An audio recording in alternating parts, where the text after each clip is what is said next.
This is the reason why you should buy. And we're not asking the most important question, the reason why it was important for them, in their heart of hearts. Like, that's a sale.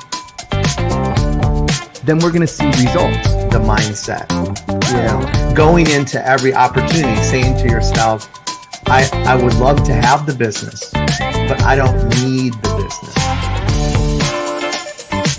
When they talk about building their organization just through referral, that means they're missing it. We're selling the experience. We're selling the reason why it's important to your prospect. The internet almost shut down because they're like, are you blind? Do you not know what's going on out there? Do you not see what's happening? You just did 250,000 cold calls. Congratulations.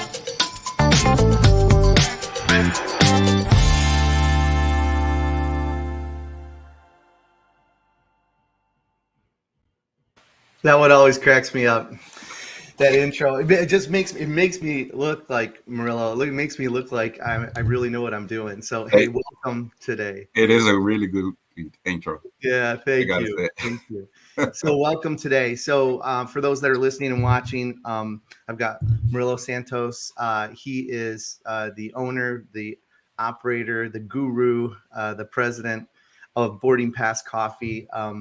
Really excited to have you here, Murilo. You started this business like kind of in your garage. I want them to hear the story. It's such a great story. Yeah. And I also want our listeners and viewers today to hear of, some of the challenges that you've had. But let's back up a second. Tell our listeners and viewers a little bit about yourself, and then I'll ask you some questions about the company, and then we'll get right into it. Right. Thank you, Cris. So I'm originally from Brazil, born and raised in Brazil. I moved here to US 4.5 years ago, and my background is business. I went to college in Brazil, and then when I moved here in US, I did my MBA at Georgia Tech. So I've always been an entrepreneur in Brazil. I've created 7 companies before Boarding Pass Coffee. My first one, I founded with a friend from college a year before we graduated. Company still running till today, and then we open up 6 other companies, which 3 of those are still running, and the other we either terminated or sold. And now I'm here. With Boarding Pass Coffee, we created a company 2.5 years ago. So if you do the math, it will be right when the pandemic started. That's right. And you had an idea of how you wanted to start this company from the very beginning, right? Yeah. And I think without ruining it for those listeners and viewers, traditionally when we get into like opening our business, we think we need brick and mortar. We think that we need like a location. You need an office. You need a place to put all the equipment and to do all the things that you needed to do. So it sounds like you were on that path. That was exactly my plan. That was exactly what I was picturing when I thought about opening up Boarding Pass Coffee, having everything that you just listed and more, of course. But with like everything in life, you can always plan, but you should always have plan B, C, and D if possible. And that, when we were first looking to open up the spaces, looking for spaces to lease, that was January 2020. We were actually, discussing the lease terms for 3 locations just to see which one we would pick in the end. And when we were like very further deep on the discussions and negotiations, one of them, we started hearing that something was happening in Asia, in China, more precisely. Something was going on. those news that, and everything, every news that comes from China, it always comes very filtered. So we didn't know a lot, much about it. But when it hit Italy, Europe, and then the news start coming with much less filter, and we learned that this disease, COVID-19, was hitting and spreading very fast and all that, and countries were talking about doing lockdowns and shutting everything down. We decided not to go any further with the lease negotiation, because we didn't know what could happen, right? And the lease terms that we were talking about, the shorter ones was 36 months. And it was hard for me to swallow, going on a fixed cost of a brick and mortar space. 36 months was, with this thing that we didn't know back then what exactly was and how long we would last. So we decided not to put on hold this idea of having a brick and mortar and everything that you listed, but I still wanted to, keep moving forward with the idea of opening the company and having Boarding Pass Coffee operating in a short amount of time. Yep. And then that was the fun part. That So I love what you said, Murilo. Like you said, okay, you're starting with a plan A, because listen, solo entrepreneurs, we get this bug and we say, okay, we're going to do it no matter what, come hell or high water, right? We're going to make it happen. And we get an idea, and we can't shake it. Right. And so you got the idea that, hey, even though here's COVID-19, the pandemic is happening, either you're not willing at that point to go into a 36-month lease, right? And then, but you still are, you go to, I love what you said. You said, listen, if you might want to you make a plan A, but you also better have a plan B, a plan C, a plan D. So how far along did we get into that planning stage where you decided that this is how, you were going to launch the company? What did that look like? Even if you don't have a plan B or C or D, I think that most important for me is you got to be willing to be flexible enough and not just married to one idea, right? Because I've talked throughout my years of being an entrepreneur, and I've talked to a lot of friends that work for corporations. They always like, oh, I want to, I wish I had the gut to, start doing my own thing and all that. And some of them come with ideas. They're pretty good. They want to discuss about it. We're like, oh, that's a really good idea.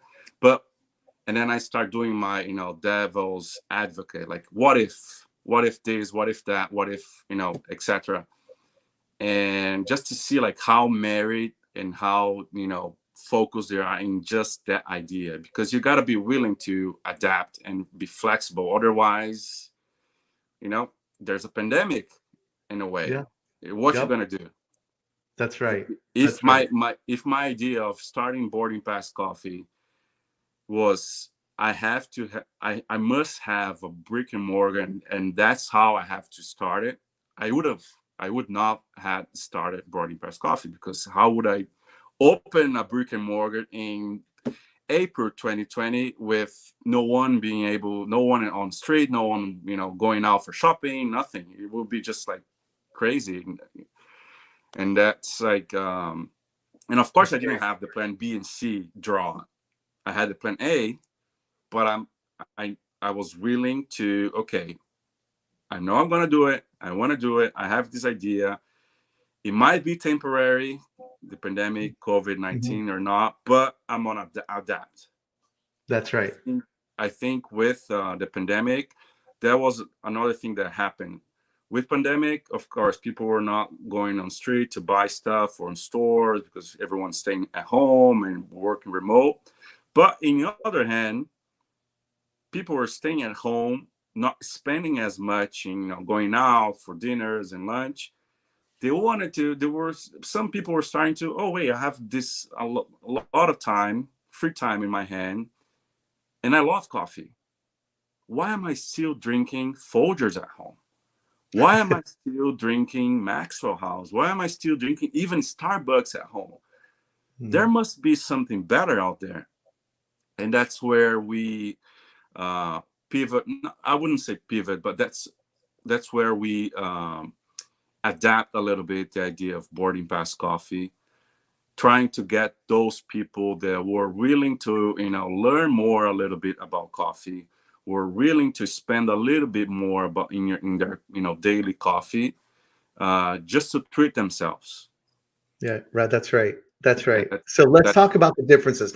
I'm glad we're talking about this, because then you started, and if I have this right, okay, if I have this right, like you were February go ahead. 2020, the decision was made. Okay, we're not releasing a space that makes no sense. We don't know what's going on. What do I do now? Okay, well, I'm fortunate enough to live in a good sized house, and we had the basement that was half of the basement unfinished. So I had this idea. Oh, well, I have space, right? What do I need to start a company? I need space, first of all, and then I need a website, and I need the machine to roast coffee, and then I can start. That's exactly how it happens. I hire a contractor, talk to him. He came here, explained my idea, what I wanted to do. We find out all the regulations that we need to be able, for me to be able to start roasting coffee in my place and be legal as a company, right? We did everything that was required for me to start the company at home. We renovated the basement. Awesome. Everything that was required.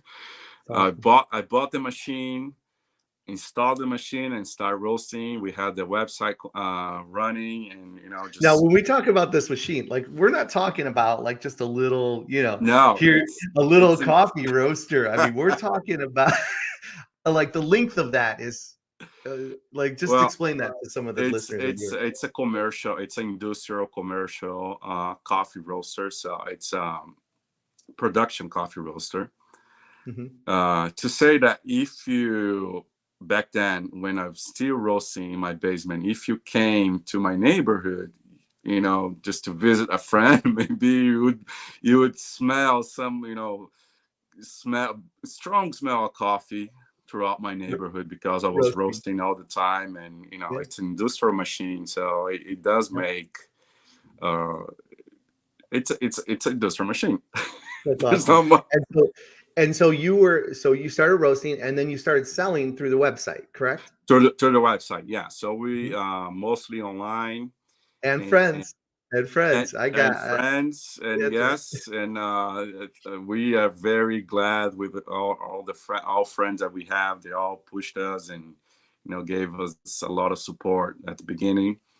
And we start selling. This picture is me and my dad there at the farm. And one thing that I have not mentioned yet. I'm from Brazil, and that's not the most important of it. The most important of the company, I think, it's that a lot of the coffees that we roast come from my family's farm in Brazil.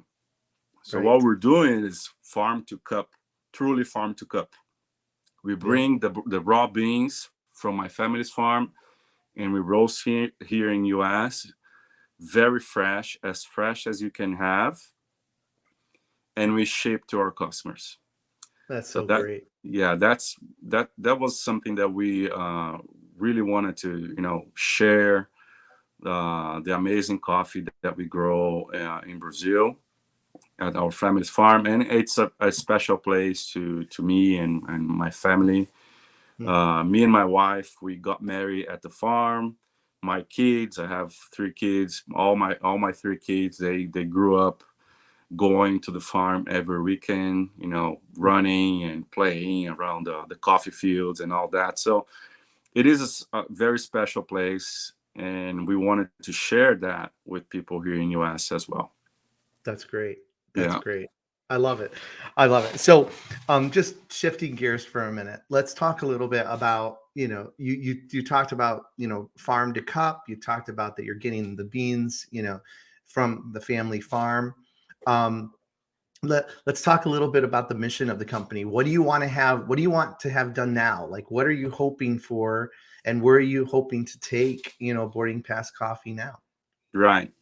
So what I see, I think I'm gonna to answer your question. I think I'm gonna talk a little bit about what's happening in the coffee industry right now, Mhm. and it has happened in some other industries already. For example, uh, wine industry is very very developed in all around the world and U.S. especially. When I talk to someone about wine, usually they know what they want, what they like.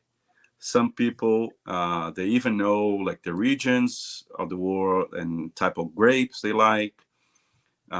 Beer is the same now. Like, you talk to people, they'll say, "Oh, I like my IPA. I like my hop or whatever." So people are very willing to learn about new stuff. With coffee, we're still not as developed if you compare to wine and even whiskey or bourbon and other stuff. But we see now a trend that people are willing to learn and they want to learn more about coffee, and not just what kind of coffee you drink, light, medium, dark. No, we want to, and we see that there's a trend that people are willing to learn more about. I want this type of beans, this region, this roast level. Like people are starting Mm. to understand that coffee can also be something that they're not just drink as a mean to get the caffeine, but also that something that they really truly enjoy, just like a wine, whiskey, or cigars and all that. And with that, my whole goal with the company is to help people uh, learn more about coffee, first of all, but also to learn and also enjoy and appreciate what it goes into a really good cup of coffee. That's Yeah. my main goal right now, is like teaching people about coffee. That's why we do, and that's one thing that we do a lot. And in fact, I have one today. It's the coffee tastings.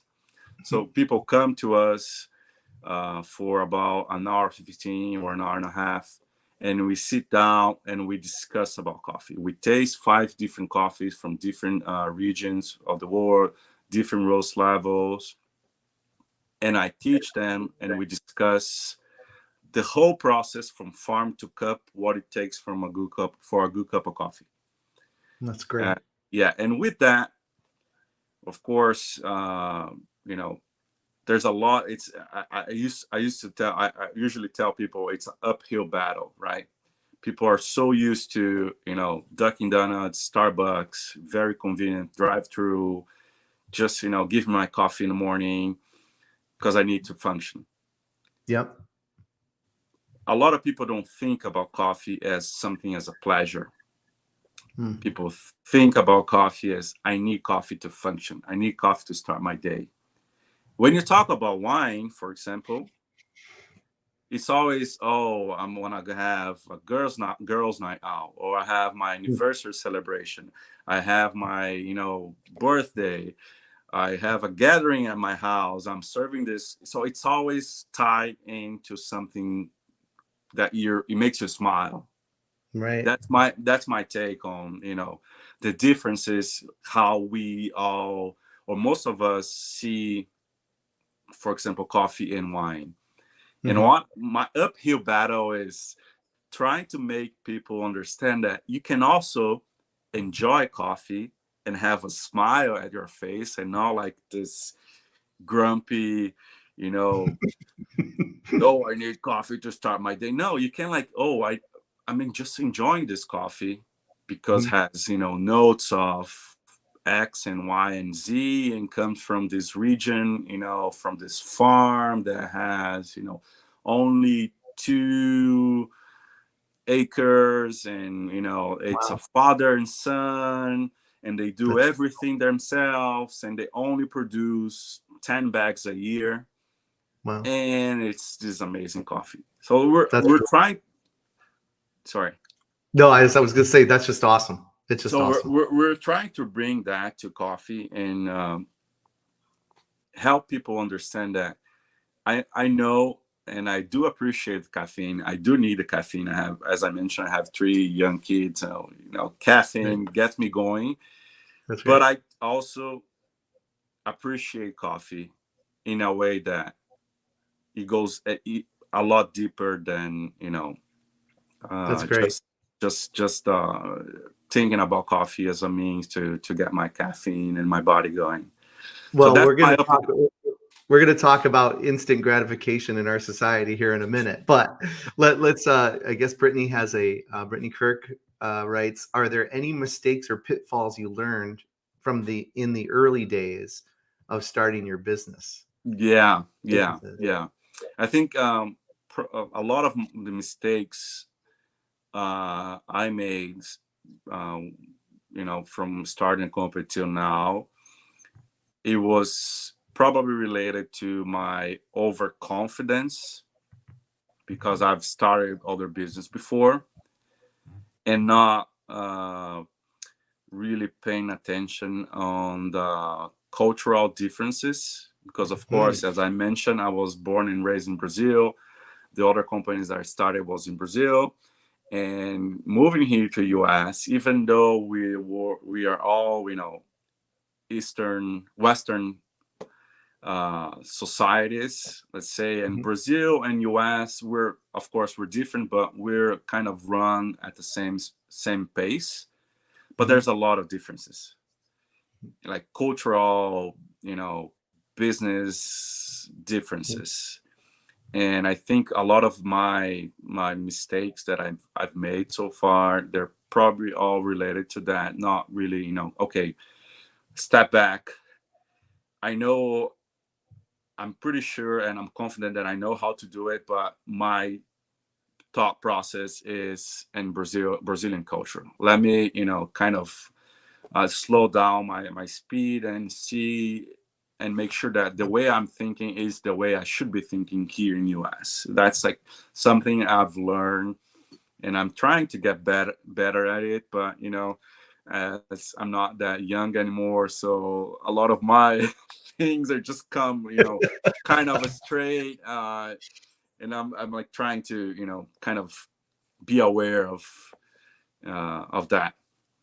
You mentioned culture, Murilo, and there's so much that plays a part in even what we do with Sales Arbiter and the culture of an organization. For example, when we go in and we try and help an organization to grow or to move to that next level, whatever that might look like. And a lot like we're putting in, foundational process.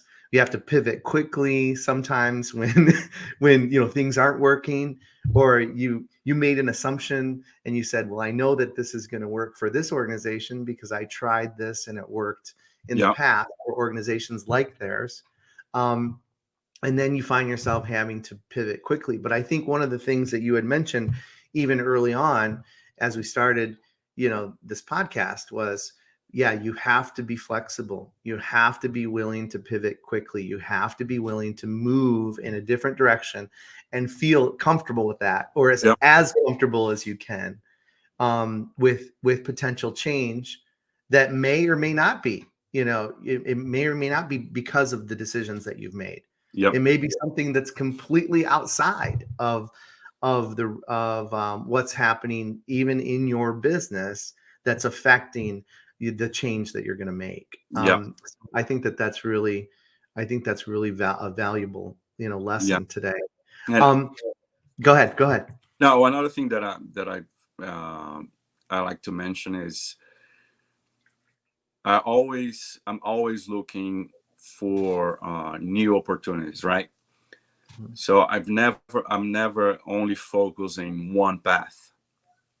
They're all gonna merge up front, but I'm always looking and doing different stuff that is somehow moving, or that the goal is to move the company forward. Mm-hmm. So when I talk to people and explain what I'm doing, some people tell me, "Oh, you're crazy. You're doing too many things at the same time." But then when I explain why am I doing all this stuff, and some things that I'm doing is just like planting the seed right now, and I know that no matter what, it doesn't matter if I water that seed a lot right now, it's not going to flourish, right? But I still need to plant the seed right now, because that seed, maybe in 6 months, a year, is going to be one part of the puzzle that I'm building in the future. So when I talk to people like, I'm doing this, oh, you're crazy. Why? Yeah, I'm doing that, but I'm not focused on that seed. I just plant it, water a little bit, let it sit there. Because I know that no matter how I can put like 5 gallons of water, it's not going to flourish. Like, it's kind of following the nature, right? It takes time. You don't push it, you let it, but you can keep pushing the other paths that that if you keep pushing, and it will happen. But some you're just planting the seed and kind of waiting to the right time for that puzzle to come up to create the whole. Yeah, that's great. So let me ask you this, Murilo. When we, as there's solopreneurs, entrepreneurs that listen to this podcast, there are, business executives, business owners. So what would you recommend? What are you going to do with Boarding Pass Coffee? Or what are some of your goals to aggressively grow your business in this next year? yeah. Maybe you could share just some of your thoughts there. Yeah. So we have our growth plan. We're actually right now under construction of our second store in Gainesville, with an estimate of opening end of February, hopefully. And Is that your aggressive timetable, or is that the actual timetable? Yeah. Well, there's a conflict. I just saw you rub your. There's a conflict there. I would like to open before the end of February. Okay. But I know that the build out is moving. Yes, good. We have a lot of the machinery, everything is bought already. So from my end, everything is good. Now I'm pushing the contractor to see if he can of course. finish. Yeah, but besides that, we have already signed the LOI for the third space, which will be Q3 of 2023 in the Alpharetta area for our third store. And my overall goal is to have in 2 years, starting from last year, so by the end of 2024, from 5 to 6 stores. That's great. Yeah. That is great. And then with that, end of 2024, having all those 5 to 6 stores running, with procedures and all that. And then think about if it makes sense or not, thinking about franchising. My only thing with franchising is we have to find out if what we're selling, which is not coffee, we sell experience, how we gonna scale that and not lose our authenticity. That's my main concern. That's right.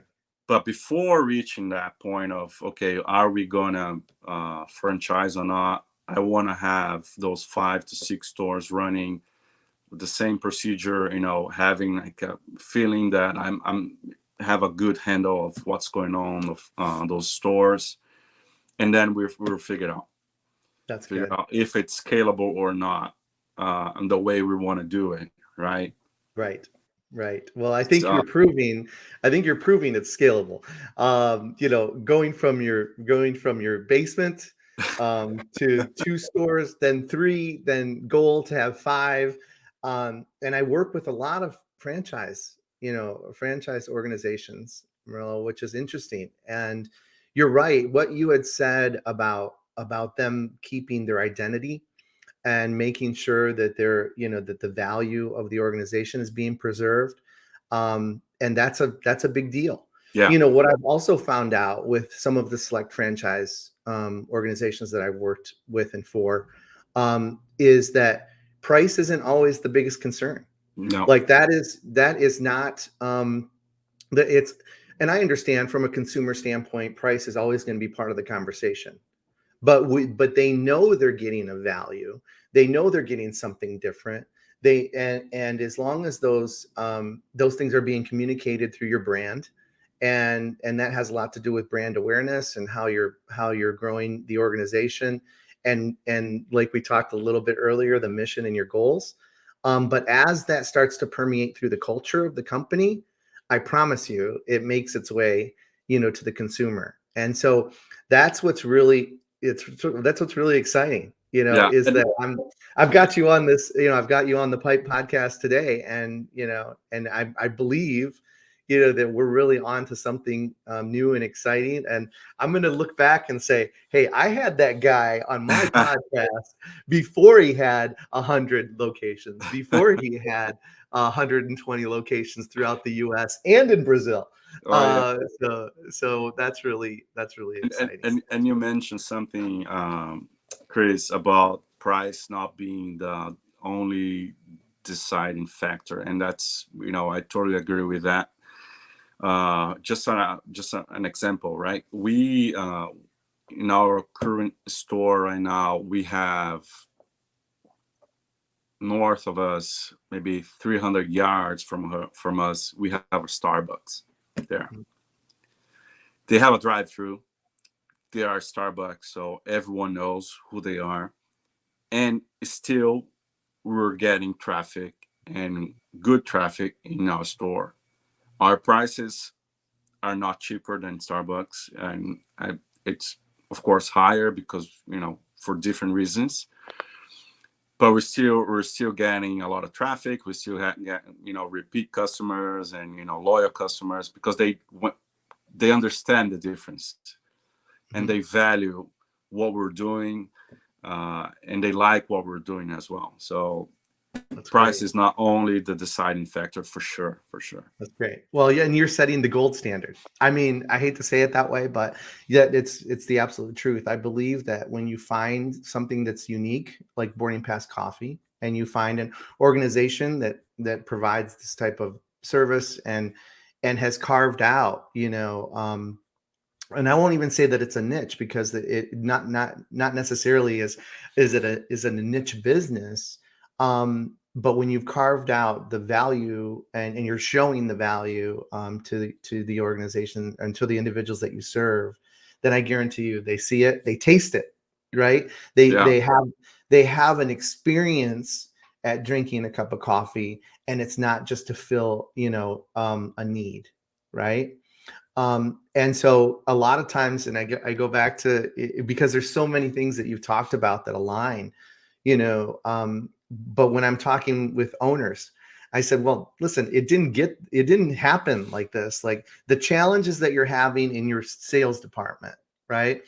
That didn't happen overnight. And I promise you, I'm not going to be able to fix it overnight. Right? I yeah, mean, yeah, yeah. You're not a magician. They always want it to happen faster, right?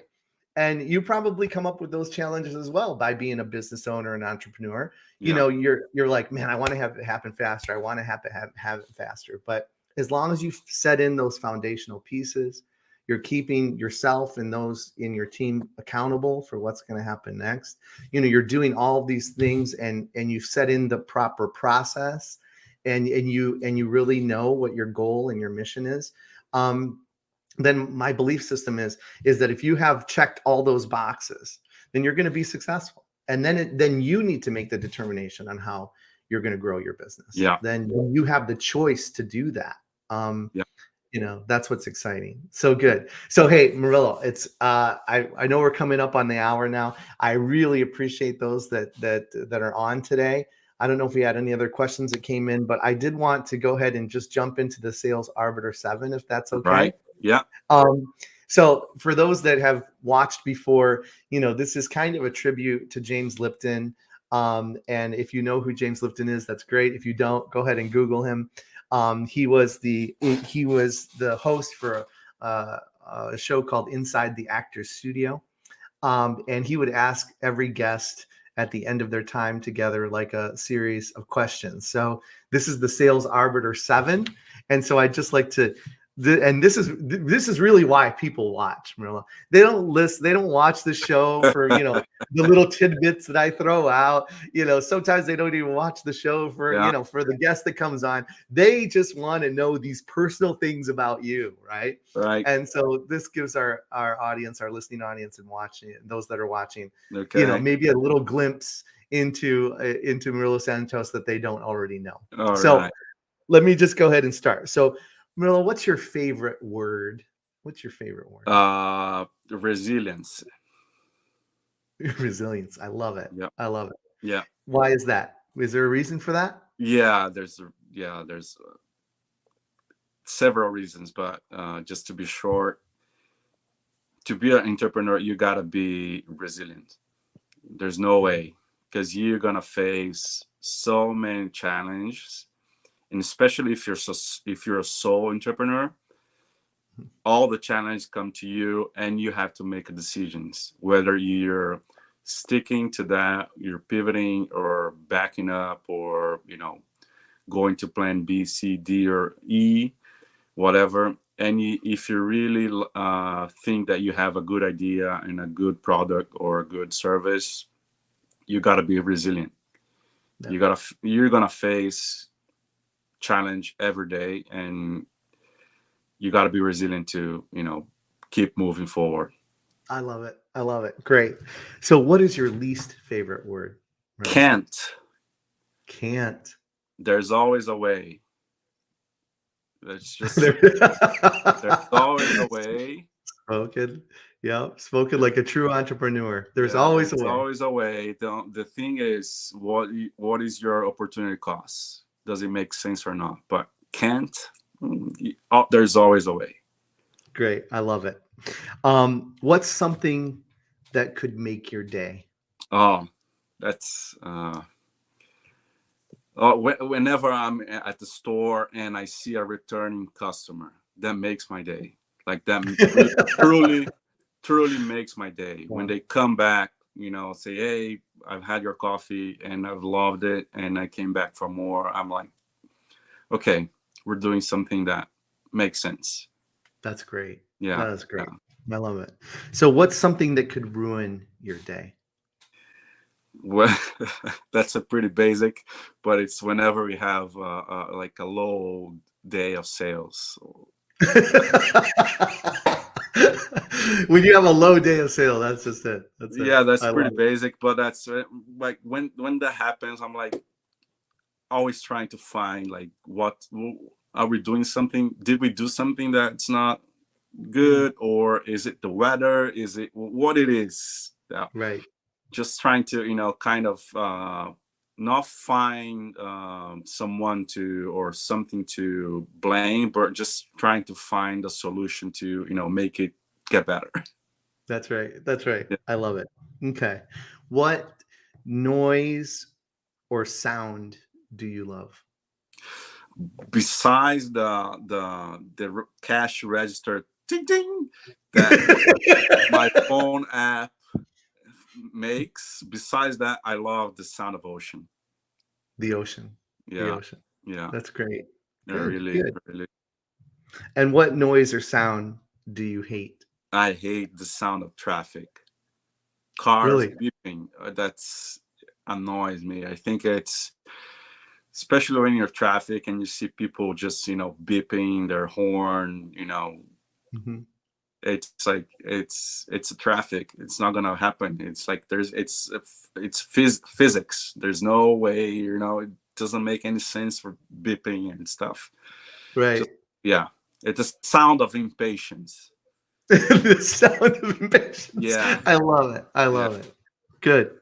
All right. What profession other than your own would you like to attempt? I would say a race car driver. Race but I'm car too driver. tall for it. So it would never happen. You hit your head on the top of the car. Yeah. I'm 6'4". So like a Formula One driver, they're always like, 4 or 5 foot. It's never gonna happen for me. Yeah. But either that or a basketball player, that could happen. There we go. I love it. I love it.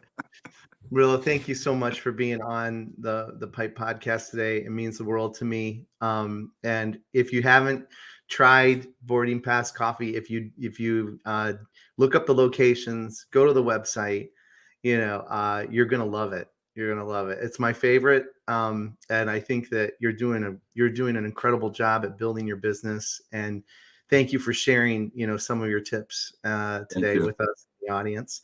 And like I always say, and close every session this way: keep selling and have fun doing it. Thank you so much, Murilo. All right. Thank you. Thank you.